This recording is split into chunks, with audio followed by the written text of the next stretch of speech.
Kehidupan bagaikan drama yang dimainkan di atas panggung. Kita tidak tahu panjang atau pendeknya kehidupan kita. Kita bagaikan orang yang lewat di jalan. Ada orang yang lewat dengan tergesa-gesa, sehingga tidak bisa menikmati pemandangan apa-apa selama perjalanan. Ada pula orang yang bersinggah cukup lama, namun bagaimanapun mereka hanya bersinggah. Akan tetapi banyak orang yang tidak memahami hal ini. Sungguh, di dunia ini tidak ada yang bisa hidup abadi. Kehidupan bagaikan drama. Dalam drama ini terdapat orang yang kita kasihi, orang yang kita benci, anak kita, orang tua kita, orang-orang yang dekat dengan kita, dan berbagai peran lainnya. Semua itu hanyalah sebutan. Ada sebutan orang tua, kekasih, anak, kerabat, dan berbagai sebutan lainnya. Saat sedang berjalan di jalan, kita mungkin menyapa orang yang kita temui. Kita hanya berpapasan dengan mereka dan berkenalan dengan mereka karena suatu jalinan jodoh. Terkadang, orang yang kita kenal seperti ini mungkin bisa menjadi anggota keluarga kita dan memainkan peran penting dalam kehidupan kita. Saat kita terlahir di dunia ini, siapa orang tua kita? Siapa saudara kita? Siapa orang yang akan memiliki hubungan dekat dengan kita? Semuanya sesuai dengan jalinan jodoh kita. Saat memiliki anak, orang-orang dipenuhi sukacita. Semakin banyak anak cucu, semakin banyak berkah yang dimiliki. Namun, setelah jalinan jodoh berakhir, orang-orang tetap melekat dan enggan kehilangan. Saat anak mereka meninggalkan mereka atau meninggal dunia, mereka merasakan penderitaan tak terkira. Dalam sutra, terdapat sebuah kisah. Ayah mencari anak. Ada seorang tetua yang sangat kaya. Di usia lanjut, dia baru memiliki seorang putra. Putranya sangat menggemaskan dan disukai setiap orang yang melihatnya. Tetua ini mengasihi putranya bagai mengasihi nyawanya sendiri.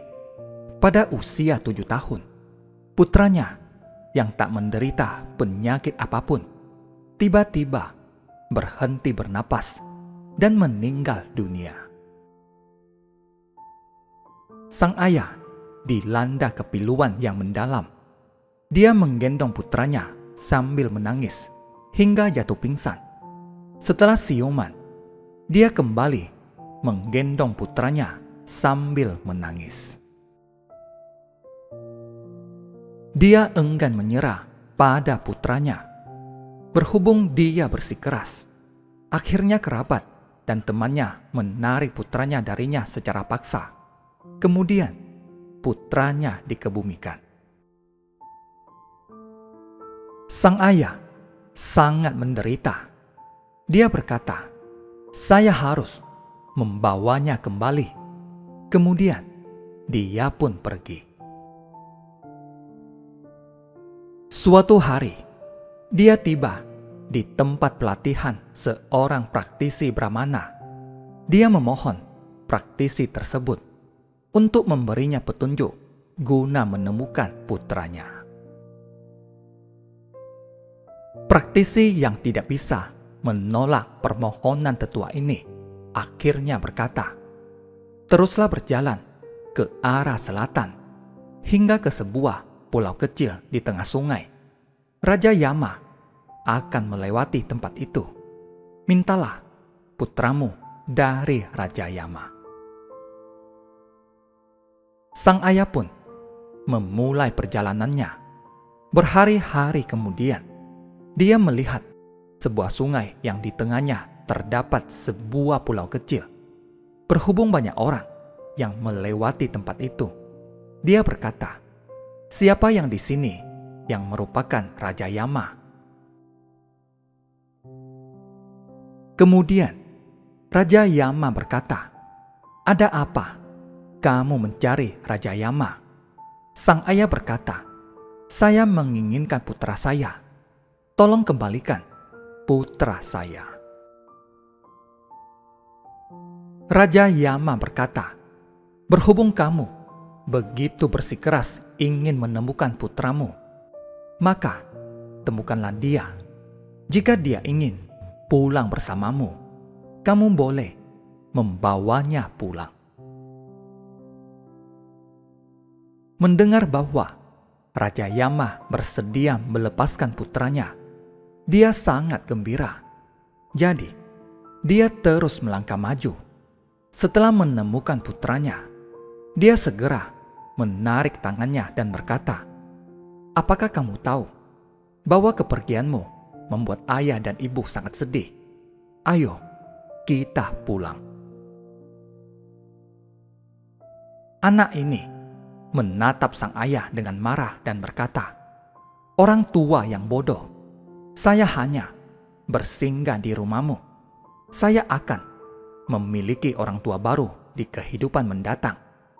Kemana kamu bisa membawa saya pergi?"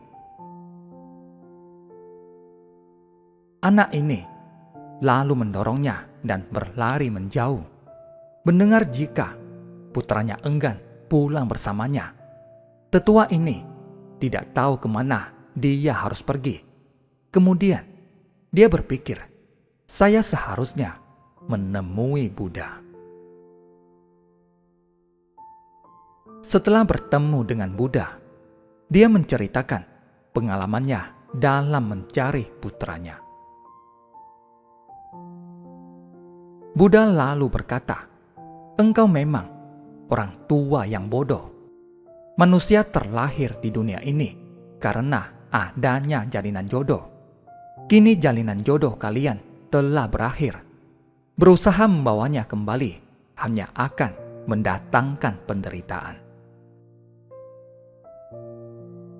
Tetua ini akhirnya mengerti dan tersadarkan. Banyak orang yang bekerja keras seumur hidup dan menghasilkan banyak uang. Tetapi, apakah itu tujuan hidup? Saat putranya lahir, tetua ini sangat gembira.